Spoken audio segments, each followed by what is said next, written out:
Beautiful people. Rental yield. What is it? How do you calculate it? And what should you be chasing with commercial and residential property with yield? Stay tuned.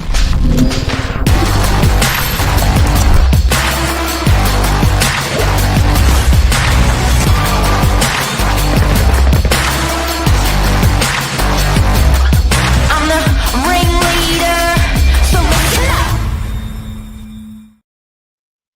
Josh Wapshot, Mark Novak, good morning. how are you? The real estate economist we call you in the office. Yeah, good. Busy. Yourself, you just come back from ARIC. You had a good time? It was great. Biggest real estate conference second biggest real estate conference in the world. 6,000 real estate agents, and it was fun. And we were talking about rent with a couple of people out there, what rents are doing. Can you explain to us what a yield is, and how you actually calculate it, Josh? Because I think I had a property manager of 20 years talking to me last night. She said something was 700 grand and it was 700 a week. And she said, that's a 10% yield. And I was like, so some of us in the business don't even know what it is. Can you explain it, please? Yeah, of course. So essentially, to get a yield on a property, you're going to take the income on the property. So that was that $700 a week times the 52. You're somewhere around that sort of 35 to 37,000 or thereabouts. And then you would take the asset that you either purchased it for or its valuation now. So you'll divide the rent by the value of the property, which will Yep. then in turn give you the yield that it's returning. So how much it's returning per year based off that initial purchase price or value. And yeah, funnily enough, I wanted to come on this morning and speak a bit about commercial, and you did some pretty cool stuff with residential without us even really speaking this morning. So tell us about what you did. That was quite interesting with the Claude. Yeah, I was yielding overnight. So what's interesting is we all think to ourselves like, hey, well, yield. I guess there's two returns on your investment. One's going to be the capital growth, and that's how that's going to perform over a year or say even 10 years. And then there's how the rent's going to perform over the year on the value of the property. And we often talk in our industry, buyers are always asking us in our industry, what's the better return? Is the better return a one-bedroom unit? Is the better return a two-bedroom unit or a three-bedroom unit when it comes to rent? When you're looking at yield, and don't forget, as Josh pointed out, yield is the annual rent over the purchase price of the property. So when I did that, I got AI to do this for us, and it took a while. I said, look at the last 1,200 sales in DY over the last 2 years, analyze put them in categories of 1, 2, and 3 bedroom. And if any of those properties have actually rented in the last 12 months, tell us what they rented for in price category. Accumulate all that information and tell me what percentage return I get on a one better, what percentage return I get on a two better, and what percentage I get on a three better. And then I want you to tell me on a percentile how each of those performed.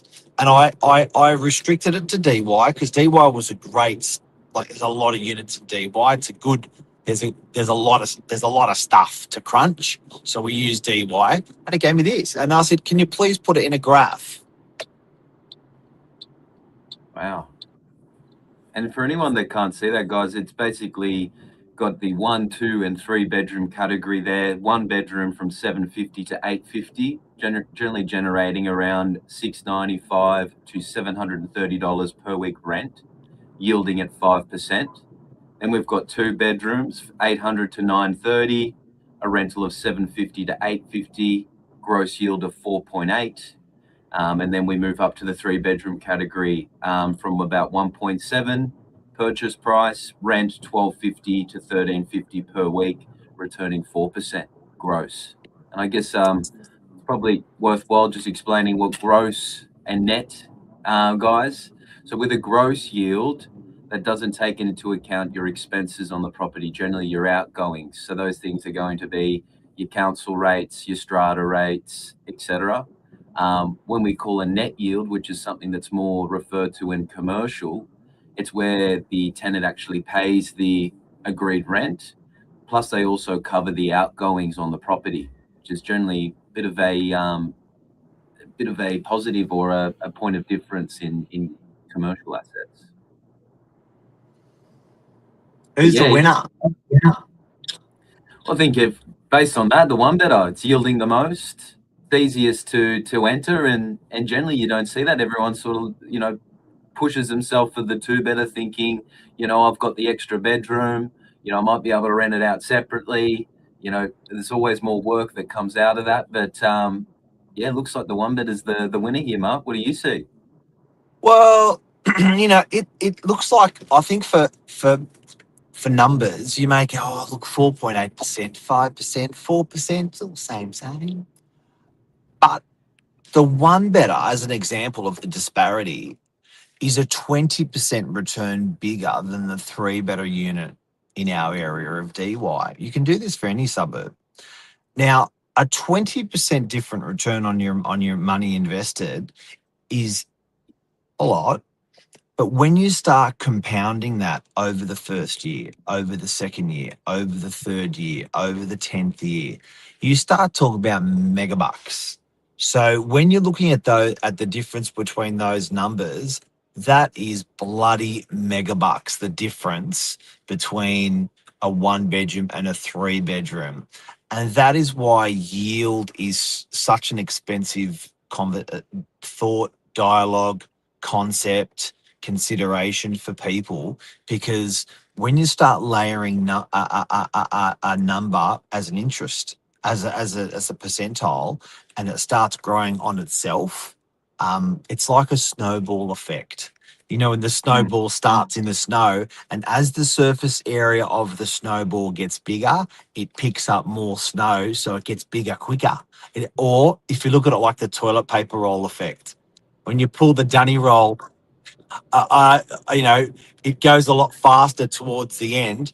That's compounding, and that's what a rate of return can do if you get it right.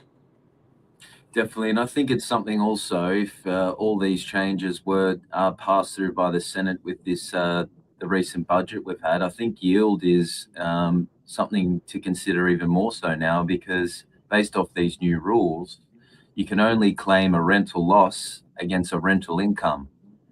So I think yielding properties, they're going to be a hot commodity, but generally what ends up happening is other people figure this out, and the purchase prices of those assets increase because there's more demand for them, and they end up bringing the overall yield down, because all of a sudden you're purchasing the same asset for more, but it might be yielding at the same rate. So it's a tricky little system how it all works, but I think it's very important, the whole yield factor, because you want to be getting to parity, or servicing an income against that property, so that you can claim back the losses in your first 5 to 10 years that you would have been at a loss. So I think it's very important, the yields these days. And funnily enough, I'm actually seeing a bit of a change in the commercial market as well, that I wanted to bring up, Mark. Really? And this is buyer's agents, so acting on behalf of a number of professionals that are looking to invest in property. I had a call last week from a gentleman acting on the behalf of a few clients.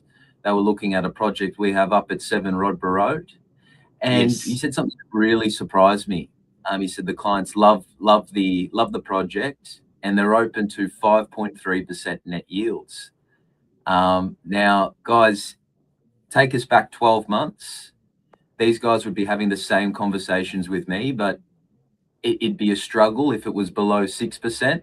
And really, they would probably be aiming towards a 7% return on commercial property. So to see these buyers agents, in a way, coming out and chasing 5%, 5.3% yields, I think that's a big change in the commercial space.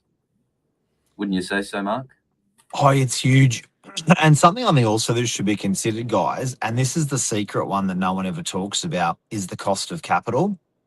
Because a lot of people chase the residential, a lot of people chase the commercial, but what people forget about the residential is it needs 50%. Sorry, your commercial needs 50% more equity injection to get that extra rental return. What I mean by that is residential you can do on a 20% deposit, comfy as an investor. Comfy, you can do it on 90%, but let's just say comfy. And comfy commercial is actually a 30% deposit. So you need an extra 50% equity to enter into the commercial market, which people normally have anyway, but I want to let you know. And then that means that you're getting that extra 1% in rent, but it's costing you an extra 1% in interest rates. So there's a Exactly. couple of things you want to consider. It's that residential yield. You've got to look at your interest rates, what you pointed out, Josh, which is who's paying your outgoings, and you've got to look at how much deposit you've got to put in for it. Definitely. But yeah, I think it's something that, like, unless it's probably not talked about with your everyday person. Probably someone that's maybe got the 2-3 properties, or as a commercial investor, you generally hear a lot more about yields. But I think it's something to be spoken about in every household, and ensure that you're getting the best out of your investment. And very important in this new landscape and infrastructure we're moving into.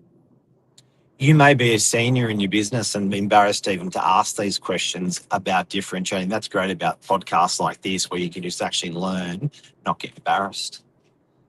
Exactly right.